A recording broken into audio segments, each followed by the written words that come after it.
नमस्कार दोस्तों, एक बार फिर से आप सभी का मैं बहुत बहुत स्वागत करता हूं। दोस्तों, दिल्ली से इस समय की सबसे बड़ी खबर है। मायावती जी इस समय बहुत ज़्यादा एक्शन में हैं। उपचुनाव में जिस तरीके से हार हुई उसकी समीक्षा दिल्ली में हुई दोस्तों, और इस समय मायावती जी ने एक ट्वीट किया। मैं आपके सामने ये ट्वीट रखना चाहता हूं।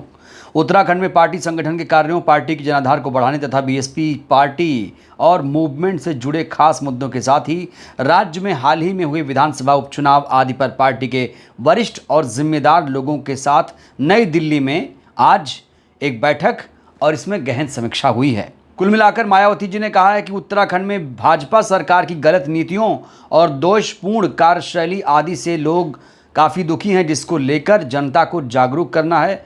कांग्रेस भी उनकी गरीबी, बेरोजगारी, महंगाई, असुरक्षा आदि से त्रस्त जीवन का समाधान नहीं, बल्कि बहुजनों को खुद अपने पैरों पर खड़ा होना है। तो दोस्तों, मायावती जी यहाँ पर ये कह रही हैं कि जो उत्तराखंड में भाजपा की सरकार है उसकी नीतियाँ बहुत गलत हैं, और कांग्रेस और भारतीय जनता पार्टी दोनों पर दोस्तों मायावती जी बहुत ज़्यादा हमलावर हैं। खास तौर से दोस्तों मैंगलोर सीट पर बीएसपी सुप्रीमो को पूरी उम्मीद थी और वहां पर बम्पर वोट भी मिला है। बहुजन समाज पार्टी को अच्छा खासा करीब 20,000 वोट दोस्तों मिला है। अब पता नहीं क्या खेला हुआ उत्तराखंड के मैंगलोर उपचुनाव में दोस्तों कि वहां कांग्रेस पार्टी जीत गई, और ताज्जुब तो यह है कि भारतीय जनता पार्टी वहां दूसरे स्थान पर आई है। तो लोकसभा चुनाव में जिस तरीके से मायावती जी ने समीक्षा किया था, एक बार फिर से उन्होंने उपचुनाव में जिस तरीके से हार हुई है उसको लेकर जिम्मेदार लोगों के साथ, पार्टी के लोगों के साथ, मूवमेंट के खास मुद्दों पर भी चर्चा हुई है, और साथ ही साथ उपचुनाव में कहां कमियां रह गई हैं इसको लेकर भी पार्टी के वरिष्ठ और जिम्मेदार लोगों के साथ दिल्ली में चर्चा हुई है। तो दोस्तों मायावती जी इस समय दिल्ली में मौजूद हैं, और आमतौर पर वो दिल्ली में कम मौजूद रहती हैं, लखनऊ में ज़्यादा रहती हैं। आपने देखा कि हरियाणा में जब गठबंधन हुआ तो उसके पहले एक बैठक हुई थी। हरियाणा के तमाम बड़े बड़े नेता मायावती जी के निवास पर, दिल्ली निवास पर आए हुए थे, और यहीं पर मंथन हुआ था। और अब लखनऊ में मंथन ना होकर दिल्ली में दोस्तों मंथन हो रहा है। दिल्ली से इस समय मायावती जी पार्टी चला रही हैं, और दिल्ली से पूरे देश की सियासत पर नज़र है। जो मायावती जी गठबंधन नहीं कर रही थी, वो मायावती जी अब गठबंधन की राह पर भी हैं। दोस्तों, मायावती जी इस समय बहुत ज़्यादा सक्रिय हैं। हाल ही में योगी सरकार के जो डिजिटल अटेंडेंस का फैसला है दोस्तों, योगी सरकार चाहती थी कि जो शिक्षक हैं ऑनलाइन अटेंडेंस दर्ज कराएं। जो शिक्षक हैं खास तौर से, मायावती जी ने इसका विरोध किया। उसके बाद योगी सरकार को अपना फैसला वापस लेना पड़ा। दोस्तों, जैसे ही योगी सरकार ने ऑनलाइन अटेंडेंस का फैसला लिया, तुरंत मायावती जी ने तीखी प्रतिक्रिया दी। दोस्तों, सरकारी शिक्षकों के लिए योगी सरकार ने एक फैसला लिया था कि आपको अब ऑनलाइन अटेंडेंस देना है, और इसमें खामी एक बहुत बड़ी थी।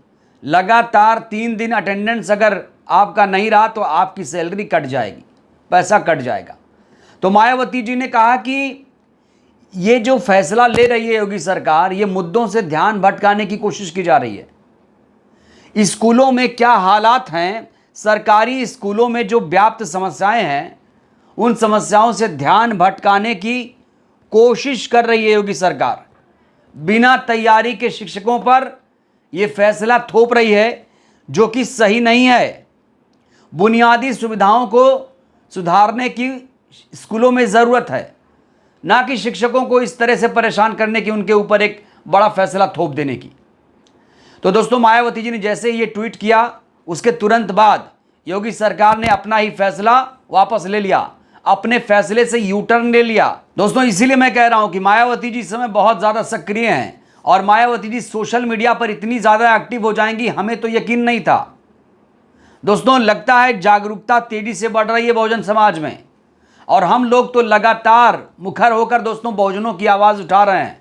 जहां भी कोई दिक्कत होती है, जहां भी कोई समस्या आती है, उन समस्याओं को दोस्तों हम लगातार उठा रहे हैं। कोई बड़ा डेवलपमेंट होता है तो इस मंच पर आपको ज़रूर देखने को मिलता है। याद है आपको, मायावती जी ने हाथरस मामले पर एक कमेटी बनाई गई थी, एसआईटी की एक रिपोर्ट आई थी कमेटी बनाकर। तो मायावती जी ने एसआईटी की रिपोर्ट पर भी सवाल खड़े किए थे और कहा था कि ये जो रिपोर्ट है ये सरकार से प्रेरित है, यानी सरकार की निगरानी में रिपोर्ट तैयार की गई है, क्योंकि इस रिपोर्ट में बाबा के खिलाफ कोई भी एक्शन नहीं लिया गया। कई सारे अधिकारियों को नाप दिया गया, लेकिन जो मुख्य आयोजक करता था, जिसकी वजह से कई लोगों की जान गई, उस बाबा के खिलाफ दोस्तों अभी तक कोई एक्शन नहीं लिया गया है। और मायावती जी लगातार सूरजपाल के खिलाफ मोर्चा खोल चुकी हैं। यह हिम्मत कोई और नेता नहीं दिखा पाएगा। मुसलमान बाबा हो तो मुसलमान नेता उस बाबा के खिलाफ हिम्मत नहीं दिखा पाएगा। ब्राह्मण बाबा हो तो ब्राह्मण नेता उस ब्राह्मण बाबा के खिलाफ कोई भी मोर्चा नहीं खोल पाएगा। लेकिन सूरजपाल जाटव के खिलाफ मायावती जी अगर मोर्चा खोल रही हैं तो इसके मतलब जानते हैं आप क्या है? वोट बैंक से ऊपर उठकर मुद्दों पर राजनीति करना, यह मायावती जी को आता है। मायावती जी के पार्टी का प्रदर्शन भले ही कमजोर हो रहा है, लेकिन मायावती जी अपने जो सिद्धांत हैं, प्रिंसिपल हैं, उससे समझौता करने को तैयार नहीं है। दूसरा कोई होता तो दूसरी लकीर खींचता, लेकिन मायावती जी अभी भी बाबा साहेब के संविधान के रास्ते पर चलने की कोशिश कर रही हैं। उन्होंने ये ठान लिया है कि भाई मुद्दों पर राजनीति करनी है, सीटें आए या ना आए, किसी से समझौता नहीं करना है। मुद्दों पर बेरोजगारी, महंगाई, गरीबी, भ्रष्टाचार, सरकारी स्कूलों में व्याप्त समस्याएं, शिक्षकों की समस्याएं, अस्पतालों में दवाएं नहीं है, अस्पतालों में डॉक्टर नहीं है, स्कूल में शिक्षक नहीं है, सड़कों का क्या हाल है आप देख रहे हैं। कहा गया था कि 100 दिन में गड्ढे भर दिए जाएंगे। याद करिए 2017 में जब योगी की सरकार आई थी, क्या कहा गया था? यूपी में सारे गड्ढे भर दिए जाएंगे। अब गड्ढे भरे कि नहीं भरे, आप लोग अपने आसपास जाके देख लीजिए, खुद ब खुद आपको पता चल जाएगा। मुझे बोलने समझाने की आपको जरूरत नहीं है। लखनऊ के पास एक जगह है पंतनगर। पंतनगर में कई घरों को बुलडोज करने की कोशिश की गई। उस पर भी दोस्तों खबर आ रही, योगी सरकार ने उस फैसले को यू टर्न ले लिया। सर्वे पर रोक लगा दी गई। सर्वे नहीं होगा। सर्वे इसलिए होता कि जो अवैध वहां निर्माण किए गए हैं उसको हटाया जाएगा। दोस्तों पंतनगर में हमने जाकर देखा और बात किया तो वहां पर लोग मायावती जी को याद कर रहे हैं। कई सारे ऐसे वीडियोस आपको सोशल मीडिया पर भी मिल जाएंगे जहां पर लोग कह रहे हैं कि भाई शासन हो तो बहन जी जैसा। और वाकई दोस्तों मायावती जी का जो शासन था वो ऐतिहासिक था। माफिया राज खत्म हो गया था। गुंडे उत्तर प्रदेश छोड़कर भाग गए थे। लेकिन अभी सिर्फ नारों में रामराज आया है, वैसे रामराज नहीं आया है दोस्तों। और दोस्तों उत्तर प्रदेश में बहुत कुछ बड़ा होने वाला है, बहुत बड़ा खेला होने वाला है। खबर है कि योगी जो हैं वो हटाए जा सकते हैं। इससे ज़्यादा मैं नहीं बोलूँगा। बाकी जो और डेवलपमेंट होगा दोस्तों वो मैं आपको बताऊंगा ज़रूर, लेकिन बहुत गहमा गहमी है।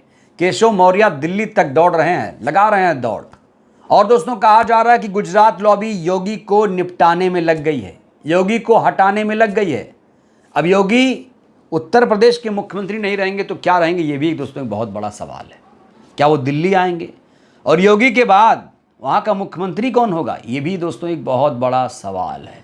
दोस्तों अब 2027 का चुनाव आने वाला है। उपचुनाव में बीजेपी की क्या दुर्गति हुई आपने देखा। अब उत्तर प्रदेश में उपचुनाव है, उस उपचुनाव में बीजेपी हार रही है। सर्वे आ चुके हैं, उपचुनाव में बीजेपी हार रही है और ये भनक भारतीय जनता पार्टी को लग गई है। इसलिए कहा जा रहा है कि योगी की छुट्टी होगी। इस बीच दोस्तों बीएसपी की तरफ से खबर यह भी है कि बीएसपी दमखम के साथ उत्तर प्रदेश में 10 सीटों पर उपचुनाव लड़ रही है और जो उम्मीदवार हैं उनके चयन की प्रक्रिया भी शुरू कर दी गई है। हालांकि हरियाणा में उम्मीदवारों का चयन कर रहे हैं आकाश आनंद के पिताजी आनंद कुमार। 37 प्रत्याशियों का चयन वो करेंगे और एक बहुत बड़ी जिम्मेदारी दोस्तों इस बीच आनंद कुमार जी को मिली है। परिवारवाद पर लोग सवाल खड़े कर रहे थे। मायावती जी ने कहा खबरदार, ये परिवारवाद नहीं है, हमारे परिवार का व्यक्ति कोई चुनाव थोड़ी लड़ रहा है, संगठन में है, संगठन में सबका स्वागत है। तो मायावती जी ने परिभाषित भी कर दिया कि परिवारवाद क्या है। दोस्तों इस बीच खबर बिहार से है, जहां पर कहा जा रहा है कि मायावती जी की पार्टी बिहार में सभी सीटों पर चुनाव लड़ेगी। आगे गठबंधन भी हो सकता है, 2020 के चुनाव में दोस्तों गठबंधन AIMIM से हुआ था और गठबंधन होगा क्योंकि शुरुआत हरियाणा से हो चुकी है। देखिए इसी साल 2 राज्यों में चुनाव है, बार बार मैं बताता हूँ, हरियाणा महाराष्ट्र। और महाराष्ट्र पर बहुत खासी नज़र है, पैनी नज़र है मायावती जी की। आकाश आनंद का दौरा भी हो सकता है। हरियाणा में डेरा डाल दिया है आकाश आनंद ने, अभी से दोस्तों बहुत दमखम के साथ वहाँ पर तैयारी में लग गए हैं।